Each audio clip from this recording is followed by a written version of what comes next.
Judan soge chonan chanchom paradu dani jasuchi dage jinsonge besanangi drola peji sange rumpashu sange judan soge chonan chanchom paradu dani jasuchi Dage jinsonge besanangi Shola benshi sange rupashu Sem chen tam chen dewa tom deve judam demba juji Dungal don dungal ge judam delwa juji Dungal me be dewa damba nindelwa juji Nyeri jadani dan delwa tanyan chambola panjuji Pale sale lama rinpoche Dange jiwa bebe de jola Kali jembango ne jesunte Kusuntu bingarun santus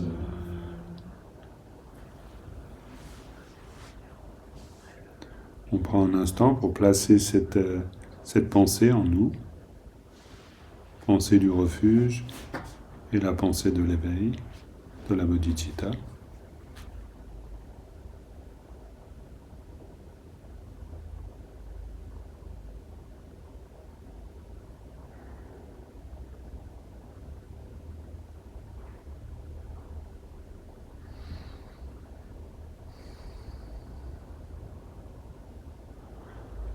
Voilà, très bien.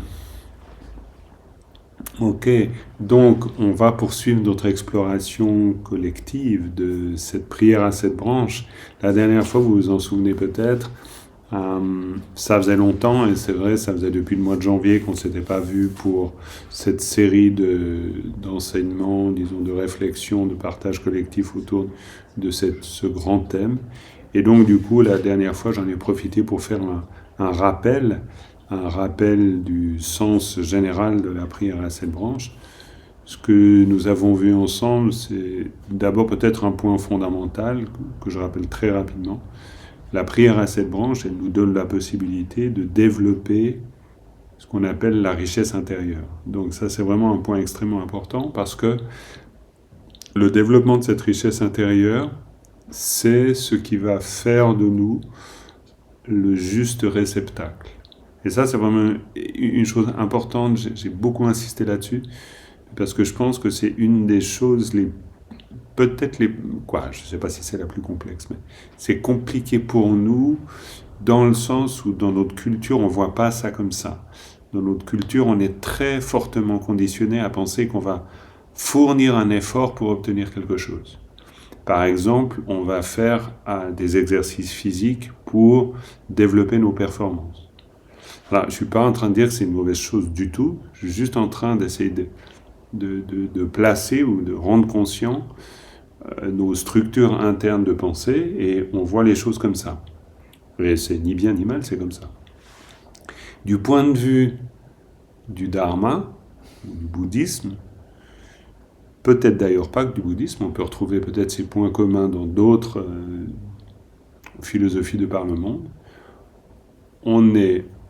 mais bon, je connais vraiment à peu près que le dharma, donc je vais parler de ça. Là, on est très persuadé qu'en développant nos richesses intérieures, on pourrait dire d'une manière simple, en développant nos qualités, en fait. C'est le développement de nos qualités qui va nous rendre performants. C'est pas l'entraînement à une performance qui nous rend performants. Et ça, c'est quelque chose d'extrêmement différent. Pourquoi ? Parce qu'on pourrait, par exemple, si on transpose à la méditation, on pourrait dire on s'entraîne beaucoup à méditer et on va donc réussir à bien méditer. Pour nous, on est dans une causalité simple. Je m'entraîne beaucoup et je saurai bien méditer. Alors, c'est pas complètement faux, parce que bien sûr que l'entraînement va participer de, de la familiarité de plus en plus grande.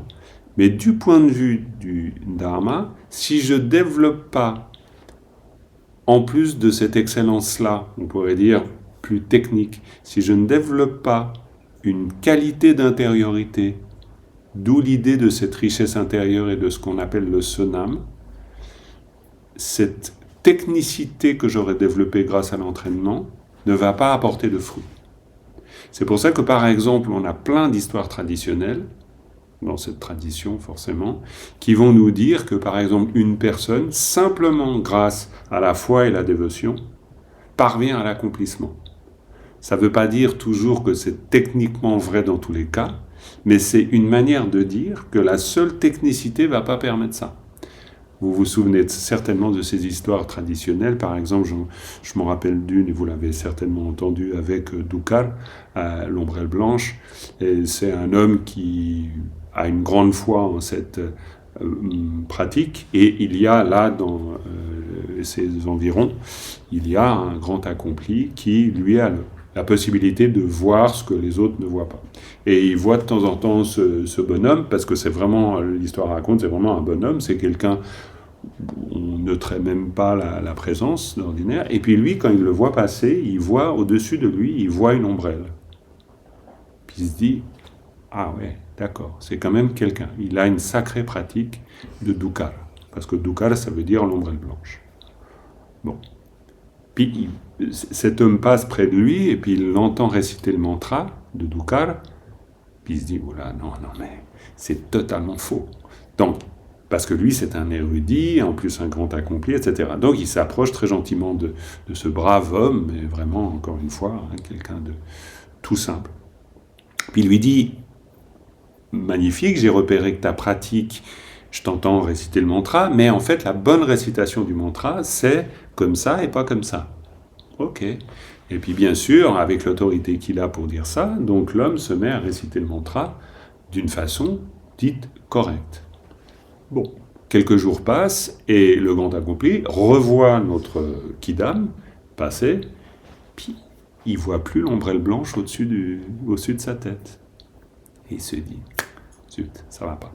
Il retourne vers lui, puis il lui dit, écoute, excuse-moi, en fait, j'ai réalisé après coup que c'est toi qui avais la bonne récitation, et moi je ne sais pas pourquoi, je me suis imaginé que c'était une autre récitation. Je m'en excuse vraiment, reprends ta pratique exactement comme c'était, c'est toi qui as la bonne récitation, qui as la bonne prononciation du sanskrit. Évidemment, cet homme n'avait jamais entendu parler du sanskrit, peut-être que même il ne savait pas que ce qu'il récitait était du sanskrit, et donc il est rassuré, donc quand même toute sa vie il avait fait juste, il reprend sa pratique, et quelques jours après, évidemment, on revoit l'ombrelle blanche au-dessus de sa tête. C'est une histoire toute simple, mais elle dit exactement ce dont il est question avec la prière à 7 branches. La prière à 7 branches, elle va nous permettre de développer cette richesse intérieure et non pas une technicité. La technique, c'est peut-être connaître le bon mantra, accomplir parfaitement le rituel, etc. Et tout ça a de l'importance, c'est pas pour le minimiser. Mais l'histoire, et des histoires comme ça, il y en a plein. Ces histoires-là, elles nous disent que, alors nous on dirait avoir du cœur, par exemple. Avoir du cœur, c'est avoir cette richesse intérieure. Et pour dire qu'en fait, ce sont des qualités, cette richesse intérieure, qui va compter énormément dans notre accomplissement. Donc, et même dans notre accomplissement spirituel, entre guillemets, technique. C'est-à-dire qu'être un bon technicien de la méditation, malgré tout, ça ne nous apportera pas l'accomplissement ultime si nous n'avons pas en même temps développé intérieurement cette positivité, cette richesse intérieure. Donc la prière à 7 branches, je reprends ce point dont j'ai déjà parlé et je ne vais pas en faire plus là-dessus, mais pour dire, ça nous sert à ça. Une fois qu'on a compris ça, ça veut dire que toutes les branches de la prière à 7 branches prennent un tout autre sens. Parce qu'en fait, on va les comprendre comme chaque fois une occasion, et on a vu ça la dernière fois, comme chaque fois une occasion de pouvoir appliquer l'une ou l'autre de ces branches. Et si on le fait avec cette conscience que donc chaque occasion que nous offre l'existence, c'est une occasion de développer et d'enrichir cette richesse intérieure, alors dans ce cas, ça veut dire aussi que notre approche même de la pratique du Dharma, elle devient beaucoup moins technique et beaucoup plus humaine d'une certaine façon. C'est-à-dire ce qui est l'enjeu finit par devenir, on pourrait dire plutôt pratiquer sa vie que pratiquer le Dharma. Même si pratiquer le Dharma c'est bien, mais disons, je me rappelle un jour à Karmapa qui parlait de la Matanzang, je ne me rappelle plus à quelle occasion, mais il l'a dit souvent. Et puis à un moment donné, il a dit, c'est un parfait être humain. Et c'était très intéressant pour nous de l'entendre. Je me rappelle, je crois que j'étais avec Frédéric, c'était peut-être une des premières fois. Il l'a dit aussi. Il l'a dit plusieurs fois. Mais je pense. Tout à fait, quand il lui a rendu hommage aussi. Mais c'est vrai que je me rappelle que la première fois qu'on a entendu dire ça, dans notre naïveté, on s'attendait à ce qu'ils nous disent oui, c'est un grand accompli, par exemple. C'était extrêmement intéressant de voir que pour lui, sa plus grande réussite, c'est d'avoir été un bon être humain. Et être un bon être humain, c'est exactement ce dont on parle avec la prière à 7 branches. Alors, j'espère que ça ne fait pas gnangnan, parce que être un bon être humain, ça peut nous sembler un but, je ne sais pas, est-ce que c'est bien spirituel ? En fait, du point de vue bouddhiste, oui, c'est totalement spirituel, parce que ça participe justement de l'individu que nous devenons, et de ces richesses intérieures qu'on va développer, qui vont être ensuite utiles pour vraiment, au sens propre, nourrir le terrain. Pourquoi je dis au sens propre ? Parce qu'il y a toujours cette image du terrain qu'on enrichit. Dans les textes classiques, c'est avec de l'engrais, avec de l'eau, avec du soleil, etc. Et par la richesse du terrain, la plante pousse. Donc c'est exactement ce que nous faisons. Donc la dernière fois, j'ai rappelé les 4 branches que nous avons déjà vues. Le mage. Puis la façon dont je voulais raconter la dernière fois, j'ai regardé aujourd'hui dans un court moment une partie du commentaire qu'on va bien sûr continuer à utiliser. Je regardais la réjouissance. Et la réjouissance, c'est vrai que si on lit le commentaire classique d'Awa Chakpa, non, Chakpa Gyaltsen plutôt. Dawa Chakpa, c'est quelqu'un d'autre. De Chakpa Gyaltsen, c'est une autre histoire édifiante. Voilà, Chakpa Gyaltsen.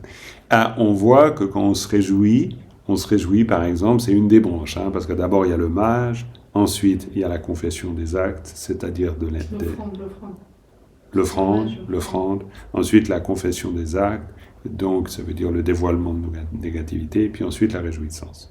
Et le rappel que j'ai fait la dernière fois concernait ces 4 premières branches.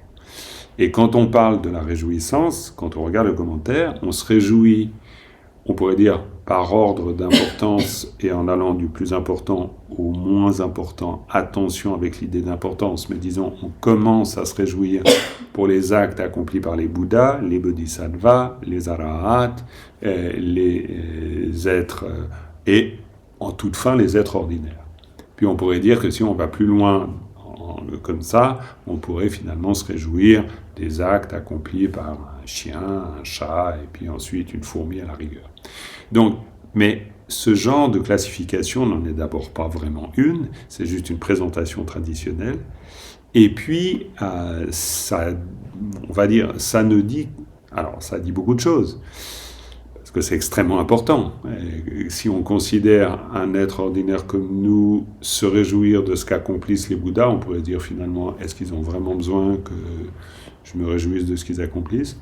Donc là, ça nous demande tout de suite d'adapter un peu notre compréhension en se rendant compte qu'on n'est pas dans la compréhension d'une réjouissance ordinaire.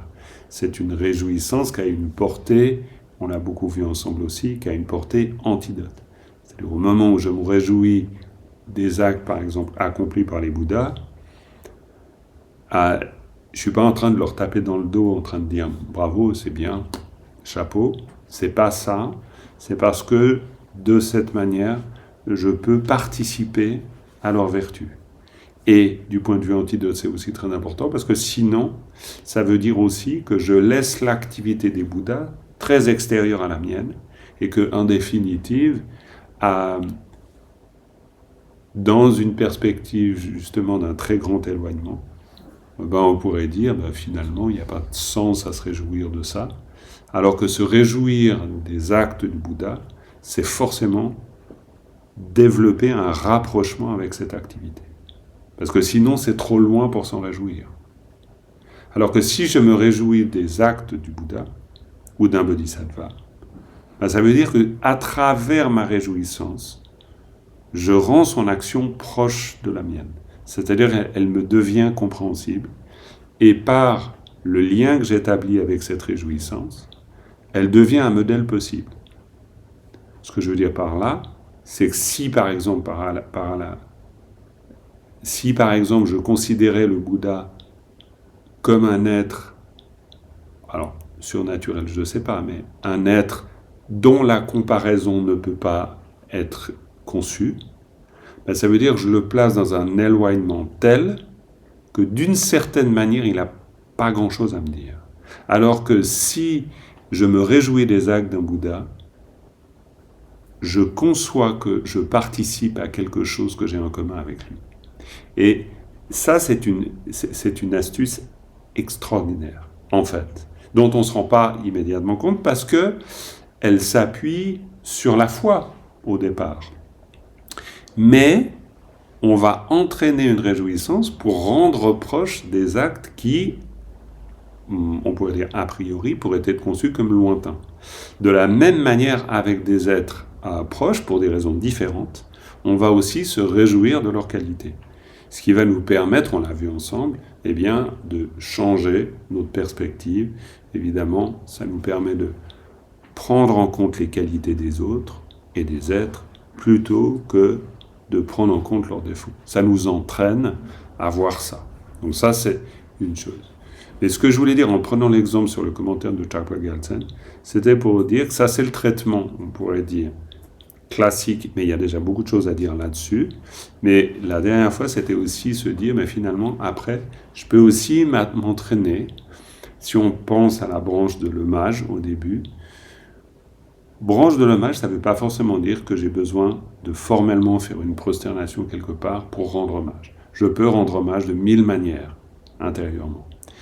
Et la dernière fois, c'était intéressant pour moi d'essayer, et c'est bien qu'on ait ces occasions-là, d'essayer de voir avec vous, finalement, parce que c'est toujours l'enjeu, c'est comment je peux trouver des moyens dans la vie de tous les jours, dans n'importe quelle situation, encore une fois, de développer ces différentes branches.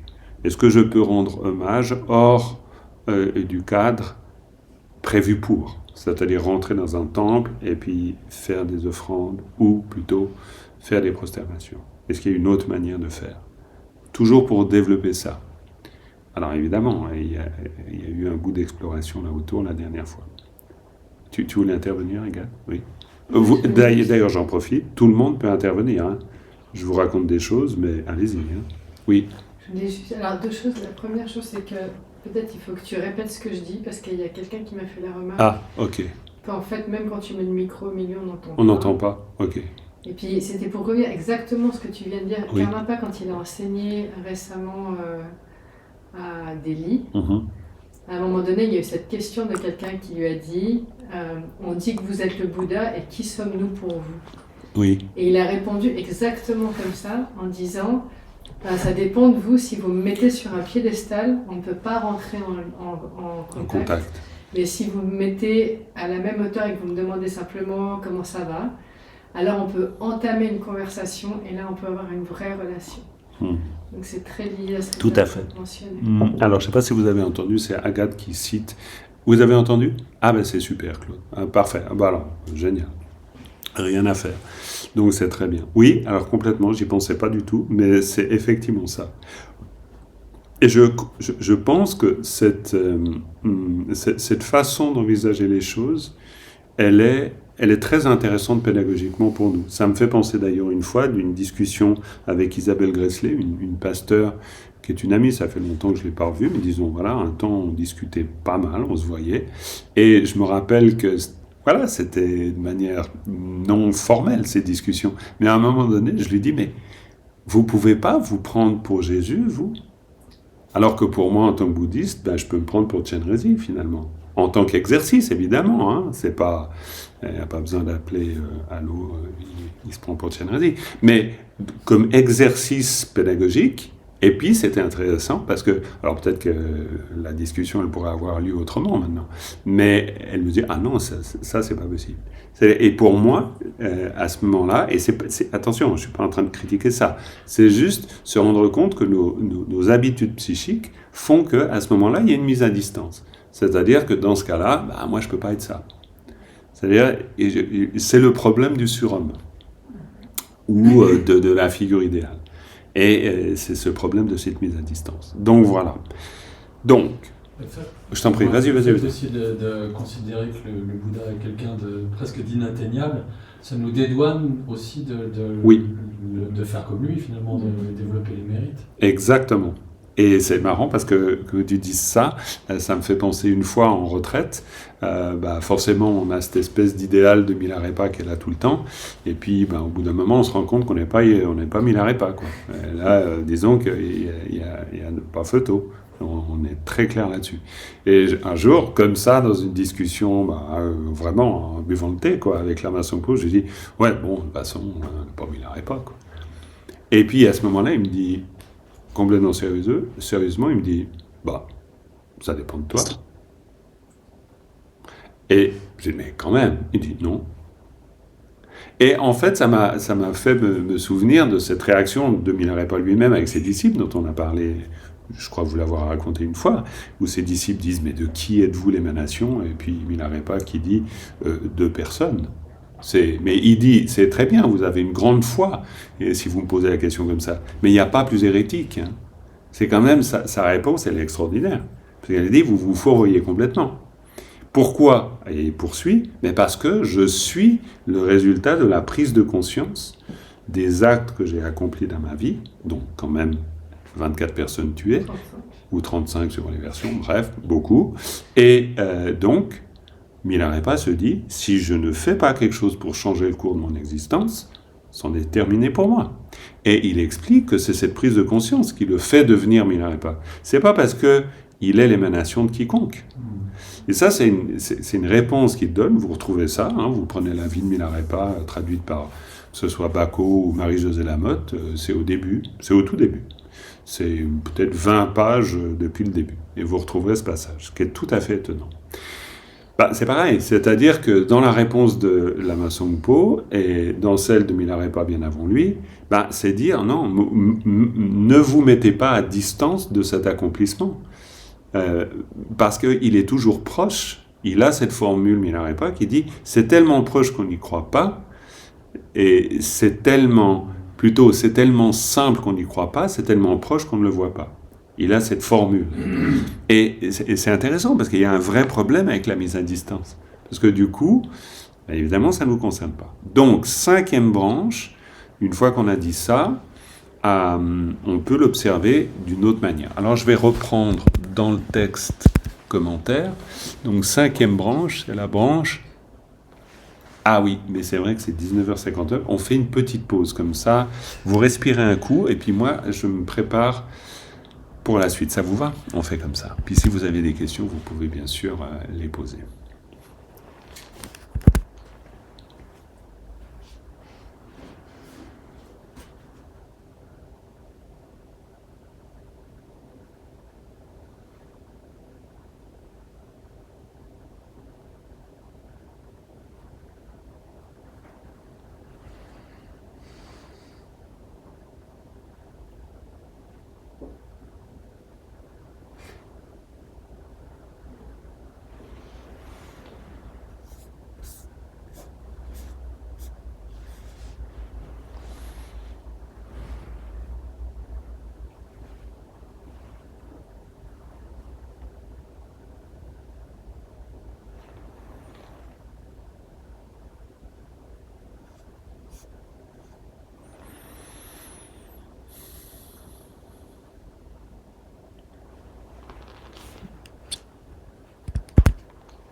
OK pour vous, on poursuit.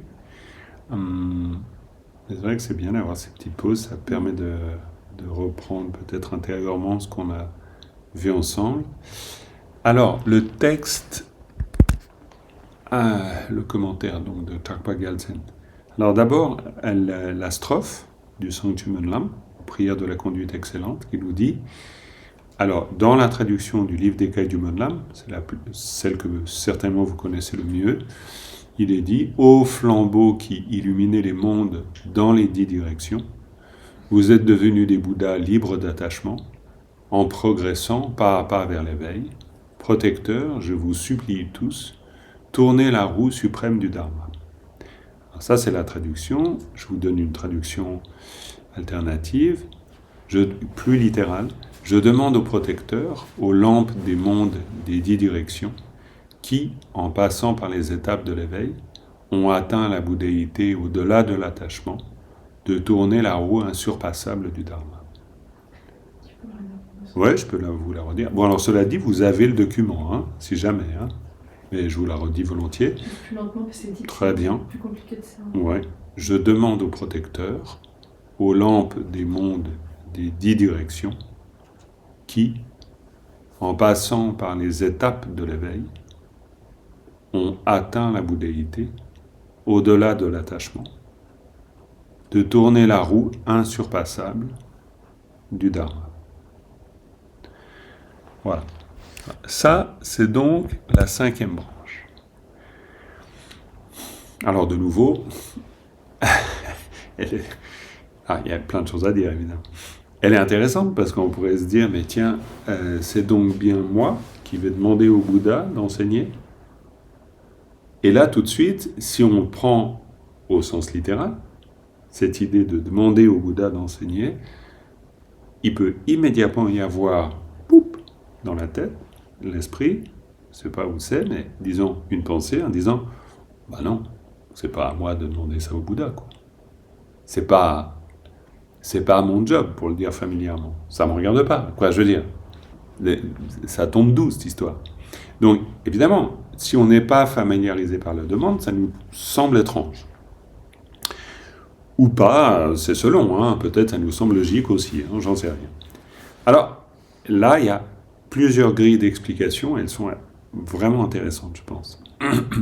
C'est pour ça que c'est un très beau thème, ce thème des prières à 7 branches, parce que d'abord, vous la retrouvez de partout, ça vous en êtes rendu compte maintenant, mais aussi, il y a beaucoup de choses à dire chaque fois. Donc là, pourquoi on fait la demande? On fait la demande parce que on fait référence à un fait historique légendaire, mais je vous en reparlerai, vous le connaissez certainement. Je développerai après.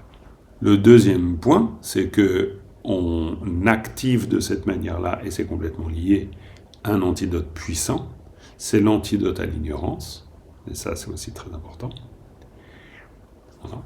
Et puis le troisième point, on s'entraîne à faire la requête.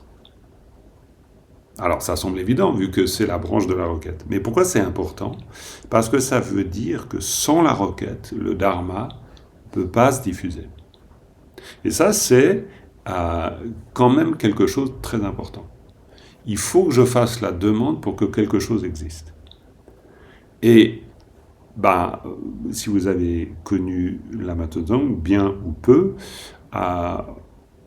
et c'est vrai que j'ai eu cette connaissance chance de le connaître, et je me rappelle que pour lui, tout le temps, la demande primait sur son action. C'est-à-dire, je ne l'ai jamais surpris dire par exemple à quelqu'un « Ah, toi, je sens que t'es mûr, il faut que je te donne refuge ». Ça n'existait pas.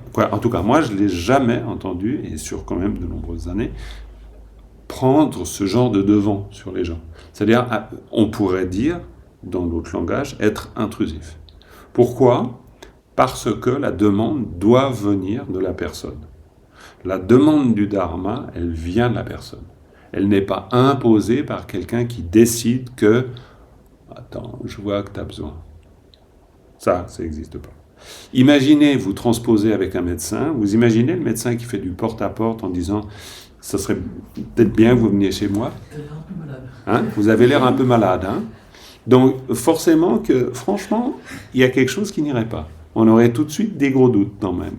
Donc, donc dans notre culture, c'est clair. La demande, elle doit être la demande de la personne nécessiteuse d'un traitement pour l'obtenir. Eh bien, c'est exactement la même chose. Et pourquoi ? Parce qu'on est dans un schéma thérapeutique. Et dans le schéma thérapeutique, vous reprenez Chemin de la Grande Perfection, Patrul Rinpoche au début, vous l'avez en plein. Il nous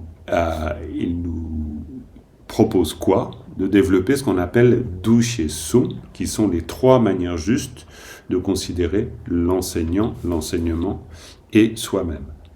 L'enseignant est, et donc le Bouddha, c'est le Bouddha médecin, le Dharma, c'est la médecine, et nous sommes les malades.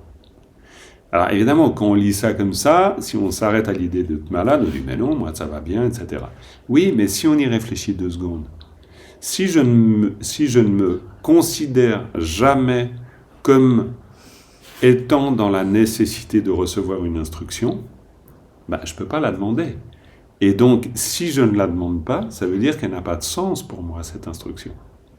Donc, je dois la demander, et quand Patrul Rinpoche parle de cela, alors d'abord, ce n'est pas son invention, c'est quelque chose qui est présent dans la tradition bouddhiste, c'est extrêmement important. Il reprend cette idée d'être malade plusieurs fois, et pour lui, il n'y a pas de misérabilisme là autour, il n'y a pas non plus l'idée de se dénigrer ou de penser qu'on est une pauvre petite chose. Ça n'a rien à voir avec l'idée de pauvre petite chose.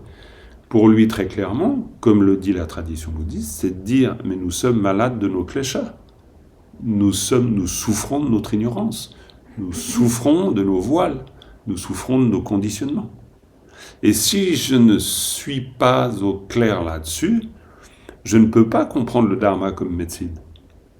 Et ce qui est intéressant, c'est les 3 manières de voir qui sont incorrectes. C'est de voir le lama comme le daim musqué, de voir le Dharma comme le musc, et de se considérer soi-même comme chasseur.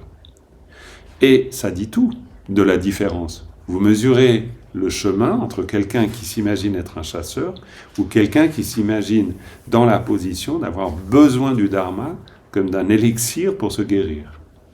Donc, se dire être malade, ce n'est pas un appel au misérabilisme, c'est un appel à développer la conscience comme quoi le Dharma m'est utile.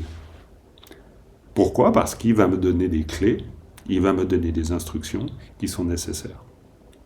Et ça, c'est le 3e point. C'est le sens de la requête. Donc la requête, c'est pas du formalisme, c'est pas du formalisme dans le sens l'étiquette c'est ça. C'est parce que fondamentalement et profondément, le début de la guérison existe déjà dans la demande. S'il n'y a pas la demande, la guérison ne peut pas se produire. Et Lama Tenzong, répétant bien souvent, dans ma tradition, c'est le disciple qui fait le maître et pas le contraire. Combien de fois je l'ai entendu dire ça ? Donc, c'est très clair. S'il n'y a pas la demande, Lama Tenzong ne devient pas Lama Tenzong. Et pour lui, ce n'était pas une façon de dire, c'était réellement la réalité. Un jour, il m'a dit « j'ai jamais eu l'idée d'être un lama », par exemple. Pour lui, la question ne se posait pas là. Donc, il n'a pas fait carrière. Il est devenu ce que la situation lui a demandé d'être. Et pour nous, c'est très important. Parce que ça veut dire que d'une certaine façon, le Bodhisattva, le Bouddha, lui-même devient le Bouddha parce qu'il y a la demande. Et là, j'en reviens au premier point. J'y vais un peu dans le désordre, mais disons, je reviens au premier point. Le point historique. Alors, historico-légendaire, évidemment. Pourquoi la requête ?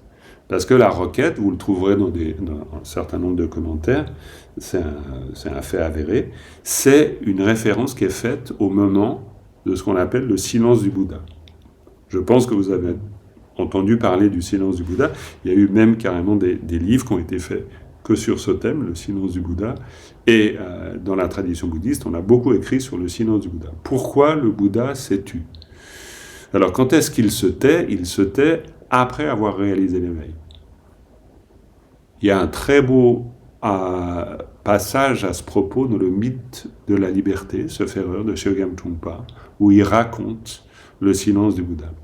Et c'est magnifique parce qu'il explique que en fait, il commence à enseigner seulement le jour où il est libre même de l'idée de vouloir enseigner ou de vouloir sauver les êtres. Donc ça veut dire qu'il a suffisamment raffiné sa motivation pour être libre de devoir accomplir quelque chose. Finalement, il ne fait plus que répondre à l'activité naturelle qu'est l'activité éveillée. Il n'est pas en train de se dire « je mets mon sac et j'y vais ». Même pas. Et il y a quelque chose de magnifiquement libre dans la requête, parce que la requête, pour le coup, elle suppose aussi que pour celui qui répond, celui ou celle qui répond, il est libre du poids de devoir endosser le rôle. Il joue pas, il n'a pas besoin d'être le Bouddha en définitive. Il est le Bouddha, il n'a pas besoin d'être le Bouddha. Être un Bouddha, c'est pas pénible. Non, mais je dis ça parce que il peut très souvent, je me rappelle avec la Matano, c'était mais pourquoi vous travaillez autant, vous voulez pas vous reposer? Pour lui, c'était incongru de lui dire une chose comme ça. Non pas parce qu'il n'était jamais fatigué, mais parce que c'était pas la question. C'est-à-dire qu'en fait, il était ce qu'il était, il développait l'activité qu'il développait parce que les circonstances l'amenaient à ça, pas par volonté de faire. C'est pour ça que si on est dans la volonté de faire, on est épuisé. Si on est dans la réponse, on n'est pas épuisé. C'est-à-dire, si on est en train de répondre à la demande, on répond à la demande. Et dans ce cas-là, c'est une générosité. Je ne mets pas en jeu mes propres ressources. Je n'ai même pas besoin. Je les ai ou je ne les ai pas. Et quand il racontait sa discussion avec le 16e Karmapa qui lui disait qu'il devait partir en Occident, alors il n'était pas du tout d'accord sur l'idée au départ, et puis après il dit « mais enfin, de toute façon je ne sais rien ». Puis le 16e Karmapa lui a dit « mais c'est pas la question, t'enseignes ce que tu sais, c'est tout ». Et c'était une manière de dire « mais c'est pas le point, t'as pas besoin d'être porteur d'une charge où il va falloir que t'expliques vraiment le Dharma aux Occidentaux. Non, tu y vas. Et puis tu diras ce que tu sais, c'est tout, si on te demande. Si on te demande, tu diras. » Et il y a cet aspect de la requête. Répondre à une demande en plus. Oui, mais complètement. Mais bien sûr. Donc, ça veut dire qu'il jouait son rôle, et un rôle dans le cas de la Matano qui est historique dans la diffusion du Dharma en France et en Occident. On le saura dans le futur, il n'y a pas de doute. Donc, en fait, il ne l'a pas fait par désir de jouer un rôle. Il n'est pas devenu, je ne sais pas, président d'un pays puissant pour être le président. Ça n'a rien à voir. Il est devenu ce qu'il est simplement pour répondre à la demande. Donc c'est un peu comme s'il avait joué un rôle historique sans l'avoir voulu personnellement. Et le Bouddha, il est dans ce cas de figure. C'est pour ça que cette requête du début, elle est formulée historiquement, une histoire légendaire, mais elle est formulée par Indra et Brahma. Et c'est intéressant de placer la demande d'Indra et Brahma dans le cadre du silence du Bouddha. D'abord parce que ce sont deux déités du panthéon hindou, donc. Alors là, il y a peut-être un clin d'œil par les bouddhistes pour dire, c'est possible, hein, pour dire, bon, voilà, c'est quand même vous qui allez demander au Bouddha, mais je pense que c'est parce que j'ai un peu l'esprit tordu. Parce que si j'ai pas l'esprit tordu, je pense que non, on est au cœur de la pure demande, c'est-à-dire la demande doit être faite. Et il faut qu'elle soit faite. Et il faut qu'elle soit faite par des êtres qui ont suffisamment de pouvoir pour pouvoir poser cette question. Mais ça, c'est l'aspect légendaire. Mais au-delà de l'aspect légendaire, ce qui est intéressant, c'est que la demande est faite. Ils arrivent avec des présents. Ça peut faire penser un peu au roi mage, d'ailleurs. Hein. Bon, ça, c'est après. Que le Bouddha, il a atteint l'éveil. Ah non, mais c'est clair, il faut qu'il le sache déjà, hein, parce que lui, il est silencieux dans la forêt. Donc personne ne le sait. C'est ça. Ah non, mais c'est clair, personne ne le sait. Et c'est tout à fait vrai. Indra et Brahma, ils ont besoin de préscience, c'est-à-dire d'une claire vision qui leur permet de savoir ça. Et il n'est pas question que le Bouddha reste silencieux, il faut qu'il amène. Mais le Bouddha, à ce moment-là, c'est pas qu'il fait son modeste non plus. Mais non, j'ai rien à dire quand même, n'insistez pas. C'est pas ça non plus. C'est simplement qu'il faut qu'il y ait la demande pour que la roue du Dharma soit mise en mouvement. Et c'est très beau qu'on parle de la roue du Dharma qui est mise en mouvement, parce que cette roue du Dharma, c'est vraiment l'aspect de la dynamique. Ça veut dire qu'elle est statique, et la demande va la mettre en mouvement. En mouvement, ça veut dire que l'enseignement va devenir vivant. Il est vivant. Il est vivant comme quelque chose qui tourne, comme quelque chose... Et qui tourne, c'est le principe de la roue. Ce qui est intéressant, c'est que, bon, en tibétain, pas pour faire du tibétain de grammaire maintenant, mais il y a deux types de verbes. Il y a le verbe tourner dans le sens d'une action volontaire et tourner, le même verbe, en tout cas pour nous, dans le sens d'une action involontaire. La roue tourne de manière non volontaire. Pourquoi ? Parce que la roue ne tourne pas par sa propre volonté, elle est activée. Et c'est logique. Une roue tourne parce qu'on la fait tourner.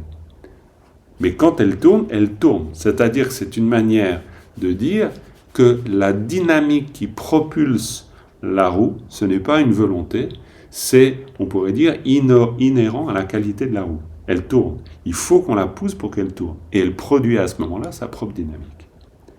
Donc c'est pas vouloir tourner. Ça tourne. Et c'est le même ça tourne qui va être utilisé pour le cycle des existences. Pour dire que ça tourne. Il n'y a pas besoin que nous, on fasse tourner. Il se trouve qu'on participe au fait que ça tourne. Mais ça tourne. C'est-à-dire que la dynamique, elle s'alimente d'elle-même. Hein, c'est la fameuse roue Bao qu'on va trouver dans les textes bouddhistes pour dire le mouvement perpétuel de cette roue qui ne décide pas de tourner, mais qui, par les circonstances, se met à tourner. Donc ça, c'est la raison historico-légendaire, mais qui est extrêmement importante. Et qui lève un doute, et ça, ça nous fait arriver à la deuxième point, si je puis dire, un doute, disons, doute. Bon, le Bouddha, il l'exprime quand même comme une forme de doute. Et dans les textes classiques, à un moment donné, son silence, il l'explique aussi par le fait que ce qu'il réalise est tellement profond, tellement vaste, tellement indicible, qu'il ne voit pas très bien comment il pourrait réussir à le partager vraiment. Alors maintenant, quelle valeur on doit donner à ça ? Je ne sais pas. Moi, évidemment, après, peut-être qu'on a chacun un avis là-dessus. On retrouve ça dans les textes classiques. Ce caractère, donc, difficile à transmettre, parce que trop profond et nous trop éloignés. Mais admettons, on peut partir sur l'hypothèse que, ok, c'est vrai, et c'est ce qu'ils pensent. Eh bien, en fait, Indra et Brahma, pour le coup, ils ont un rôle extrêmement intéressant, parce qu'ils ont un rôle qui consiste à le détromper, à lui dire, c'est pas parce que c'est profond qu'il ne faut pas l'enseigner, au contraire. La profondeur dans l'enseignement ne signifie pas son inexprimabilité. Ouais, je voulais dire inaccessible, mais inexprimabilité ou inaccessibilité, pareil. Ça ne signifie pas ça. Et donc, il joue un rôle très important. Parce que d'une certaine façon, ça permet aussi, avant je parlais de proximité ou d'éloignement, ça permet aussi au Bouddha, dans ce cas-là, on pourrait dire, même presque symboliquement, parce que je ne sais pas du tout comment lui il pensait les choses, évidemment, mais symboliquement, d'entrer dans les contingences humaines aussi. Et ça, c'est aussi nécessaire. C'est-à-dire que l'enseignement, d'une certaine manière, Indra et Brahma, c'est des pragmatiques dans l'histoire. Pourquoi ? Parce que c'est un peu la demande qui consiste à dire, il faut que ça serve. Si ta réalisation, elle te clôt dans le mutisme, ça ne va pas. Il faut qu'il y ait une activité. Et cet aspect d'activité est important. Pourquoi ? Parce que toute la bodhicitta, elle se développe à partir de là. Et ça, c'est une grande thématique dans la tradition bouddhiste, où deux attitudes peuvent entrer en opposition. Une attitude et qui est traduite dans les textes par l'idée de saisir la félicité du nirvana. Souvenons-nous de Gampopa. Gampopa, c'est le 4e obstacle, en parenthèse. Le 4e obstacle, ou le 3e plutôt, 3e obstacle qui nous empêche d'atteindre l'éveil. C'est le fait, non, c'est le 4e, non, c'est le 3e, C'est la saisie de la félicité du nirvana, et comme réponse, il y a le développement de l'amour et de la compassion. Donc, il y a un vrai risque dans la tradition bouddhiste, en tout cas conçu comme tel, qui veut que si je saisis de manière trop forte cette saisie du nirvana, donc ça va freiner mon activité pour le bien d'autrui. Et donc, le Mahayana, d'ailleurs, est une réponse on pourrait dire, à cette critique, c'est-à-dire à cette critique en disant, le bodhisattva est là pour agir pour le bien de tous les êtres. Et d'ailleurs, ils reprennent le terme de bodhisattva qu'on retrouve dans les plus anciens textes bouddhistes et qui sert à désigner le Bouddha pour dire le bodhisattva, c'est celui ou celle qui développe l'intention de l'éveil pour le bien de tous les êtres. Donc ça veut dire que, on pourrait dire, ils relisent le texte d'une manière claire en disant, mais en fait, le Bouddha a déjà fait ce mouvement. Donc, aller dans le sens du développement de la bodhicitta, c'est justement reprendre exemple sur la vie du Bouddha qui consiste à dire « j'accepte la contingence humaine ». Donc j'accepte de rentrer en contact, j'accepte de transmettre, j'accepte d'être au niveau de ceux qui m'écouteront.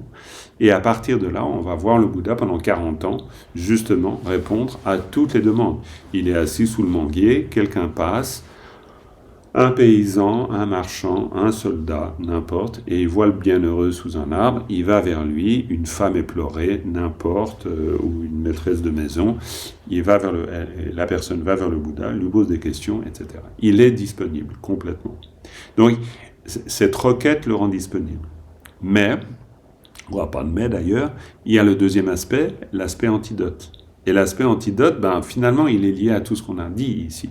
Parce que, traditionnellement, cette requête, elle est vue comme antidote à l'ignorance. Alors évidemment, si on a une lecture de la prière à cette branche, où on se dit, voilà, là, en faisant le souhait, puissent tous les êtres, ou plutôt puissent les Bouddhas mettre en mouvement la roue du Dharma pour le bien de tous les êtres, en fonction de leur manière de penser, etc., on fait peut-être pas immédiatement le lien entre ça et ma propre ignorance. Alors qu'en fait, c'est conçu comme antidote à sa propre ignorance. Et là, j'aborde ce point en dernier parce que il est un peu explicité par tout ce que j'ai dit avant. C'est-à-dire que si on reprend l'idée d'être malade, on le comprend beaucoup mieux. On le comprend beaucoup mieux parce que ça veut dire que je comprends que le Dharma m'est utile et qu'il va pouvoir me guérir. Et donc, mais évidemment, je le comprends au niveau de ce qu'il propose, c'est-à-dire sa proposition fondamentale. Sa proposition fondamentale, c'est justement de venir résoudre le problème de l'ignorance qui est à l'origine de toute la souffrance, étant donné qu'on considère que s'il y a ignorance, il y a souffrance. La souffrance ne peut pas se développer hors de l'ignorance. Donc ça veut dire que la demande qui est faite du Dharma, c'est la demande bien comprise que le Dharma est une médecine pour ça, une médecine pour venir guérir l'ignorance.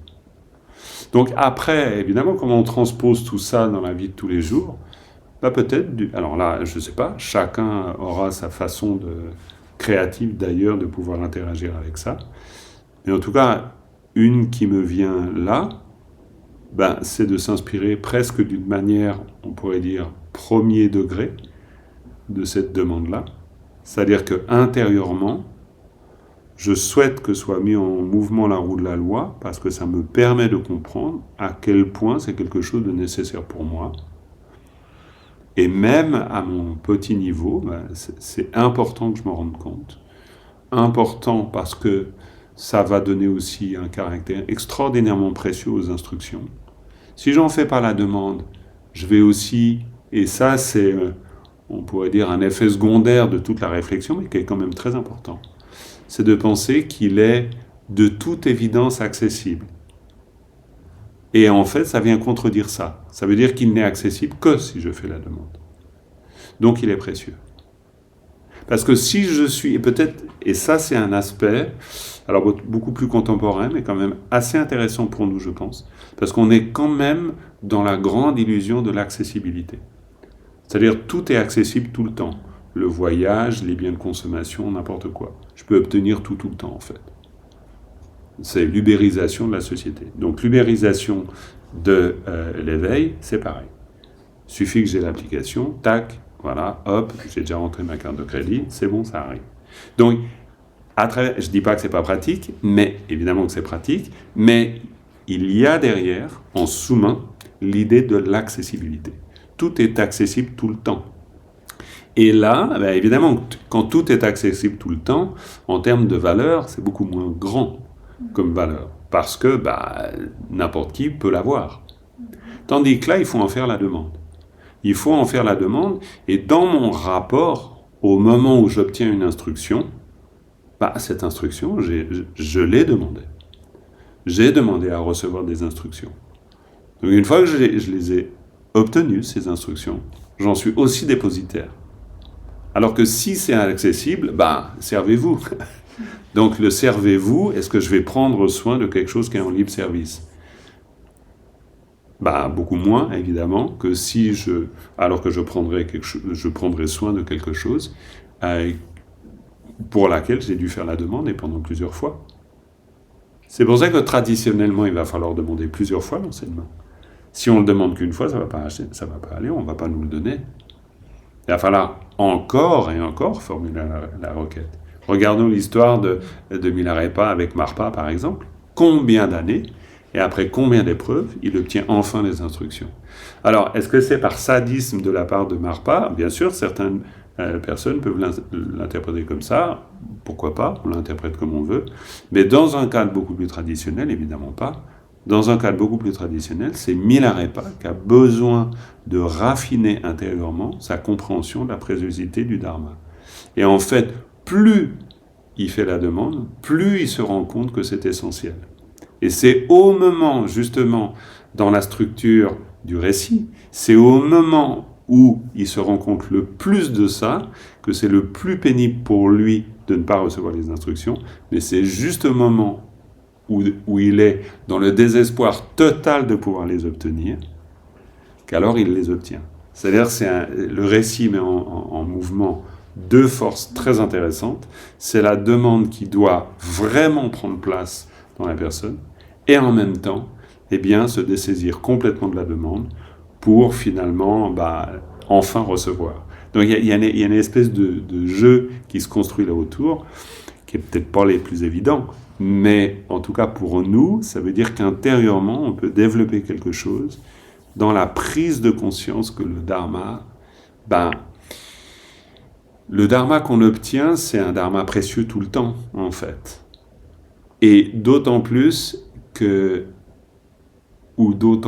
lorsque le Dharma nous devient utile du fait de la demande. Alors dans ce cas-là, ça veut dire que le Dharma devient une instruction. Et il y a cette fameuse parole dans les enseignements traditionnels qui dit si ce que tu reçois, tu l'entends, penses-tu d'une personne ordinaire, c'est donc la bénédiction d'une personne ordinaire. Si ce que tu reçois, tu le reçois en considérant que c'est un lama, alors c'est une instruction. Et si tu reçois cette même instruction en considérant qu'elle t'est donnée par le Bouddha, par exemple, lui-même, alors dans ce cas-là, c'est un nectar. Et en fait, c'est une manière de dire que l'impact de l'instruction viendra du fait de l'avoir fait grandir en soi. C'est-à-dire que on parlait de réceptacle au tout début, et bien là, c'est encore une fois le réceptacle. C'est-à-dire qu'à travers la demande, c'est moi en tant que réceptacle qui vais développer les qualités du réceptacle. Et en développant ces qualités du réceptacle, c'est ce qui va faire que ce qui est reçu dans le réceptacle devient du nectar. Et ça, c'est extrêmement intéressant, parce que ça veut dire que sans la demande, le nectar, c'est juste un vulgaire liquide. Alors que le nectar accompagné de la demande, alors il devient nectar. Donc, en fait, j'ai un peu l'impression que cette branche-là, elle me permet de faire que le Dharma devienne nectar. Alors, d'une manière assez intérieure, évidemment, mais quand même, ça joue son rôle. Et petit à petit, en cheminant à travers cette prière, ça commence à donner du sens. Donc voilà, les amis, c'est l'heure d'arrêter là. S'il y a une question, bien sûr, vous pouvez la poser très volontiers, et puis sinon on arrête là. Et puis en vous souhaitant une bonne réflexion. Antoine, je pensais que Marpa avait fait exprès aussi de faire poireauter Milarepa, parce qu'il arrivait quand même avec un karma de serial killer assez... Bien sûr, mais donc... c'est juste. Mais on voit Milarepa au début penser que c'est tout cuit. Quand il arrive chez son premier maître, c'est exactement le problème qu'il rencontre. Il rencontre le maître, puis le maître il lui dit « mais ça tombe bien, parce que moi j'ai les instructions qui te permettent de réaliser l'éveil la journée si tu pratiques la journée, ou la nuit si tu pratiques la nuit. Donc il lui donne les instructions, Milarepa il dort, puis il se dit le lendemain matin c'est bon. Donc il part de là, Milarepa. C'est-à-dire il part de l'idée, c'est simple. Ça ne veut pas dire qu'il faut qu'on se dise que c'est compliqué, mais intérieurement et psychologiquement, Milarepa, au départ, sa foi pour le Dharma, elle n'est pas grande. Elle n'est pas suffisamment grande. Donc c'est pas organiser, c'est pas du Ricardo dans l'histoire de l'économie, c'est pas organiser la raréfaction du produit pour lui faire prendre de la valeur. Je suis pas en train de dire, c'est pas un plan économique, mais c'est au contraire une dimension psychique et pédagogique. C'est-à-dire que pour Milarepa, dans son parcours, non, ça va pas. Il faut que le Dharma devienne la réponse à quelque chose de beaucoup plus existentiel. C'est en ce sens, c'est pour ça que c'est pas une question de valeur du produit, c'est une question de valeur intérieure qu'on va donner à l'instruction. Et c'est clair que plus je me rends compte de cette valeur, plus elle a de portée. Et du coup, plus j'ai des chances aussi de lutter contre ma procrastination, contre mes priorités dans la vie qui ne sont pas toujours très claires, etc. C'est forcément en grandissant dans ma conscience de l'importance de ce que je reçois que je me comprends comme légataire aussi. Sinon, je me comprends pas comme légataire. Je me dis, mais vous, de toute façon, les instructions, elles sont données. Non, les instructions, elles n'existent que si on les met en œuvre. Elles n'existent pas sinon. Un jour, je me rappelle, en retraite, Karmapa était venu nous voir, il nous disait, mais une lignée, et il l'a dit souvent, une lignée, c'est pas un ensemble administratif, c'est ce qu'on en devient. C'est ça la lignée. Et la lignée, c'est ça, c'est devenir dépositaire. On est tous dépositaires du Dharma, mais vraiment. Et donc, ça veut dire que c'est à nous de donner son sens à ça. Et si on donne son sens à cela, évidemment, dans ce cas-là, il devient riche, ce Dharma.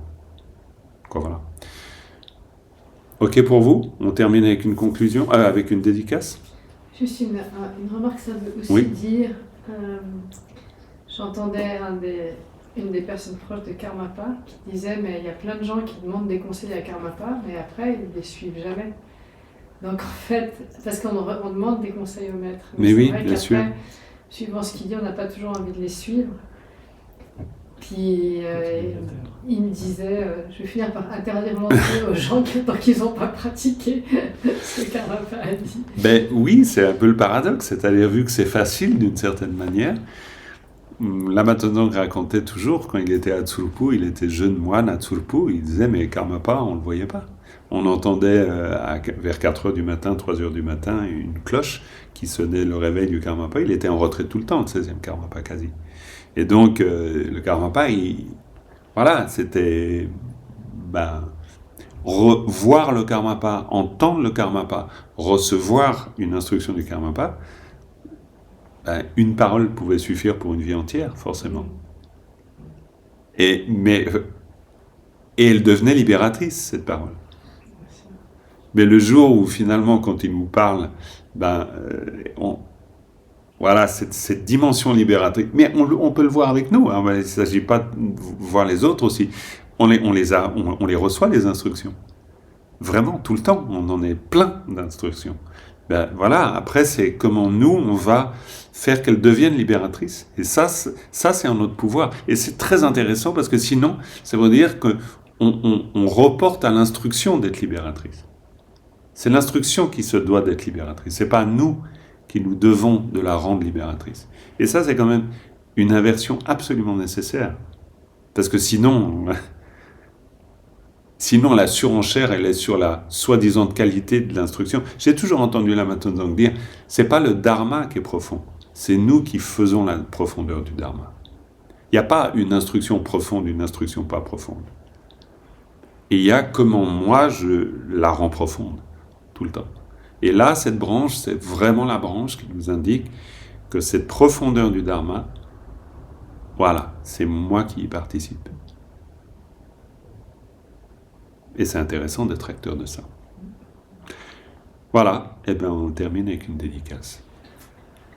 Sonam diye tamche zepane tonne nye pe panam pamjene Kengana Chembalan Trupai, Sibet Solen Merci beaucoup. Bonne soirée et merci encore d'avoir été là. Merci beaucoup.